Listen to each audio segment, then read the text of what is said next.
Hey everyone, welcome to this week's Facebook Live. I have a new setup, although I don't know if I actually like it. And it seems darker than normal, but hopefully it's okay. Let me share to my group, to my friends real fast. And I will start real soon. My Facebook Live. All right. So hopefully we'll play with this setup and see how it works. All right. Okay. Welcome. Thank you for joining me. My name is Virginia Duan, also known as Mandarin Mama, and I am the author of the book So You Want Your Kid to Learn Chinese. And today we will be talking about the two different types of writing for Chinese or in Chinese. Okay, and so in the previous weeks we've talked about fluency and literacy and what does that mean, and what the different types of levels are, and why that's important is so that you can make an informed decision of like how much effort you want to put in, how much work it all entails, and just to see if this is something you actually want to do. And so today, so we've already gone through comprehension and the 5 levels, speaking and the 5 levels, and literacy and the 5 levels, and then today now is writing and the 2 types of writings and the 5 levels that are involved with it. So again, the same levels: some exposure, beginner, basic functionality, advanced, and native. Okay, and so today, gosh, I keep saying today, I'm so sorry. So now we're going to just talk about, there's 2 types. You can talk about the handwriting portion itself. Okay, so like physically writing the character. Okay, and some people are really into that, and some people, whatever, right? And then 2 is the composition aspect of writing. So again, 1 is the literal handwriting of something, of the Chinese characters, and the second part is composing, the type of writing like that, you know, we think of as an author, or like writing your thoughts or an email, that type of thing. Okay. So in regards to handwriting, some exposure is like teaching your kids stroke order, and the names of the strokes. So for example, a horizontal line is heng, and a vertical line is shu. And so I think there's like 20 something stroke names, depending on how complicated you want to get. But yeah, they're very helpful because you can describe, if you get good, like my kids, you can describe how a character is written, and if they've never even seen the character before, they will know how to write it. And it'll look more or less like what it's supposed to look like based on the names of the strokes itself. And because they're familiar with how Chinese characters are formed and where to start a character, they can pretty much, so they have a basic understanding of how stroke order works. They can write a character just from the names of the parts, which I find very impressive. So I think I need to give my tutor a raise. So that's just some exposure. And now I'm not saying that with some exposure your children would be able to do that, but it's building the foundation for that. Okay. Second level is beginner, and at this point, you know, you should learn something about radicals, the different type of components. Is it a sound component? Is it again a radical component? Is it there's so many names for it, but like, yeah, just the different types of components to the characters. Is it the top? Is it the bottom? Is it the left? Is it the right? Is it inside a box? Is it outside of a box? That sort of deal. And you should be able to maybe take dictation. It's called 听写. So you hear the word and you should be able to write it. So it's kind of like dictation in English, right? Like you write sight words, they dictate to you, hey, these are the words you should be able to spell, and they say like spell cat, and you're like, okay, cat. And then, you know, you just like some practicing of handwriting. Okay, just practice writing characters maybe like 5 or 6 times. When I was growing up, they made us write like a character 20 times. And actually, a lot of schools still do this. They make you write a character like a bajillion times. And you know what? I think it's stupid. It's a waste of time. And because you don't really remember how to write it. I cannot tell you how many times I have written a character 20 times, and then within a second, I have no idea how to write it again.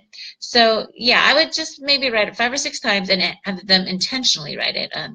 They can use their finger and trace it, write it in like in sand or flour or salt. And so yeah, but just practicing writing a few characters. For basic functionality, you can play like simple word games and workbooks. I mean, basically, it's just practice. Okay. Advanced is just harder word games, harder workbooks, more practice. Okay. And then native, you would be able to. You could try and do like classic calligraphy, like Chinese handwriting, calligraphy, or the different forms of writing. So by different forms, I mean like they have like seal writing, like it's not a seal like an animal, but like a seal as in like a stamp, yeah, just different types. So that, I mean, that's pretty easy. Okay, like in terms of like that. That is pretty self-explanatory. You learn how to handwrite things, and again, you'd think that just because you can read something, you should be able to write it. But it's a different part of your brain, different types of muscle memory. I mean, you could probably recognize the Mona Lisa, but you cannot paint the Mona Lisa, right? That's my favorite example. I don't know if it's actually correct as an example, but that's my example. All right. So now on to like composition, which is actually more useful than, not more useful, but a different type of writing. Okay, so this one you don't necessarily have to handwrite, but this is a way composing your thoughts. So a way of expressing your thoughts, not just from speech, but in actual writing. Okay, so for some exposure. Oh, and before I go on, it's just like how speaking Chinese, the basis for speaking Chinese is in comprehension. So the majority of the building blocks for speaking is actually comprehension. The majority of building blocks for composition is reading, okay, is literacy. Just like in English or in any language, they always give advice to writers about, like, if you want to be a good writer, you need to read.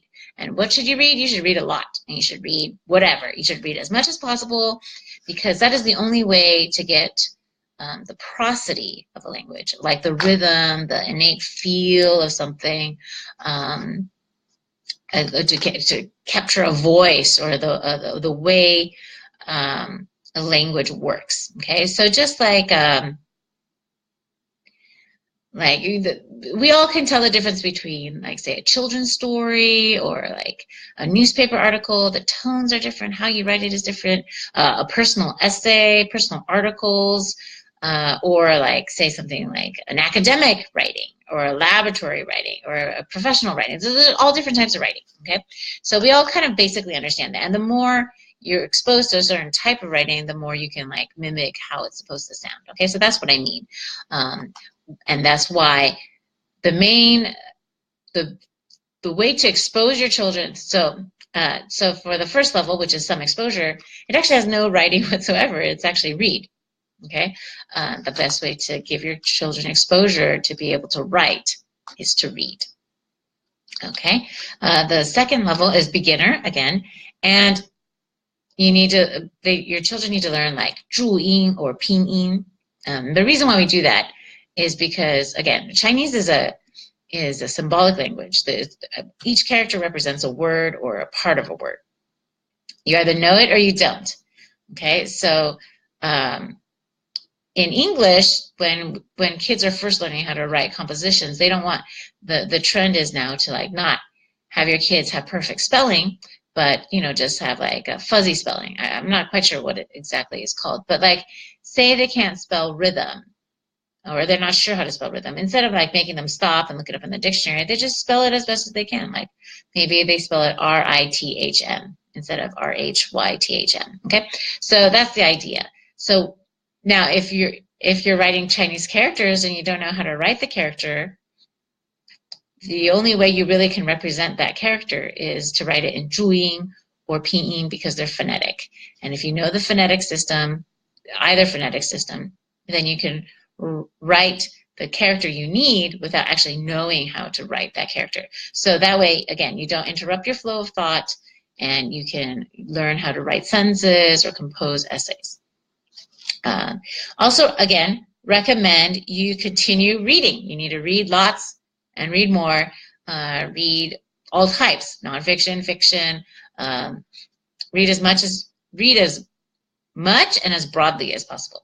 Okay. And then to be able to start handwriting a few characters. So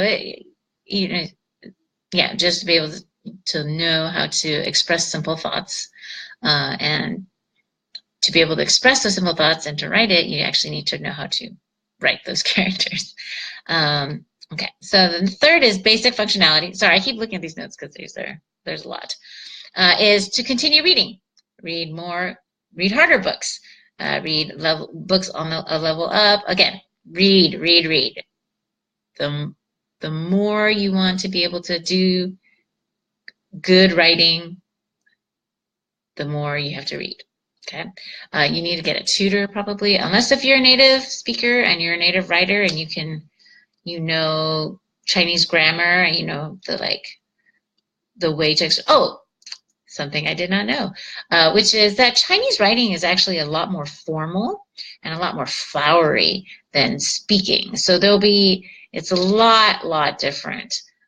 So they'll use phrases and turns of phrases that you wouldn't say, but you see in writing. And depending on what type of fiction or what type of thing you're writing, it can be more or less flowery. So it takes someone who really has command of Chinese language to be able to teach this. So you probably need a tutor or get textbooks from Taiwan or China that teach Chinese grammar or teach writing to kids. Okay, and again, read. You should be able to compose simple thoughts, simple paragraphs, maybe simple stories. And what else? Let's see. And you should be able to speak in complete sentences, because a lot of times what we learn from writing is good writing anyway. Is in Chinese it's like 顺口, like it's very easy to say, or it's something that somebody would say. And a lot of basic writing advice is like, write how you would speak. So if you want your kids to write, they should be able to speak well, because they have to be able to think in that language. They have to be able to express thoughts. Okay. And then the more advanced you get, I mean, it's just leveling up what I just said, right? You need to read harder books. You need to have harder textbooks. You need to have longer essays, be able to express longer thoughts, like longer cohesive arguments of thoughts, right? Like anything you'll be able to do in English, you need to be able to do that in Chinese. And there's different styles of writing, like I mentioned before, right? Like nonfiction writing, scientific writing, business writing, all types. And then, some more casual writing, like writing an email is going to be very different than writing, like, say, an article on anything. That's nonfiction. And then the most native, the native level is like most highly technical. You should be able to write contracts, again, specialized language, all sorts of stuff like that. So it's a pretty quick one today, because writing, for me anyway, I'm not as concerned about handwriting for my children, but it is useful that they know how, because that way they can express their thoughts in Chinese. And because I haven't taught them how to read or write English yet, the only way they can express their thoughts is in Chinese. So it's a bonus. So they write notes to each other, they write stories. It's actually pretty cute. And I never thought I'd be grateful to 12 years of Chinese school, but because of it, I actually can write a decent number of characters and write them like halfway decently without looking like complete chicken scratching. Okay. And then, but I'm not too concerned that my children know how to write like as many words as they can read because they know zhuying and they will learn pinyin. I think they're supposed to learn it this year. I don't really want them to, but the tutor wants to, so okay. They're in a class, whatever. I pay my money, they learn stuff. And so eventually I imagine that they'll be typing everything. So I'm not as concerned about whether they can physically handwrite something. However, it is going to be handy to know how to handwrite something because you don't always have technology with you, right? And in terms of like writing essays and thoughts, I would be fine if my children could write like an email or be able to write what they want to express their thoughts in writing. I don't really care if it's like college level writing, even high school level writing. I just want them to be able to express thoughts and not feel too stupid doing it. And again, pinyin and zhuying to type, so I'm not as concerned about it. My main focuses are on comprehension and speaking, and then literacy. One thing is that I think in terms of philosophy, I think that when we teach our children Chinese, at least when I was a kid too, like when I learned it, parents emphasize writing too early. Okay, like I would focus on comprehension, speaking, and then starting to be literate before I would even really care about writing, because because that's the hard part. Okay, you can't really write well if you can't speak it. You can't really write well if you don't understand something, if you don't understand language. And you don't really learn how to write well if you can't read. So I would emphasize, again, comprehension and speaking, then literacy, and then finally writing. Whether that's what you want to do, hey, that's up to you. But I personally think that is the way to go and the most efficient use of your time. Okay, that's about it. And next week, maybe we'll have even a different setup. I'll iron this sheet thing and bring up more lights. All right, thanks so much. If you have any questions, drop them in the video and I will answer them at a later time. I hope you have a great night and thank you for joining me. Bye.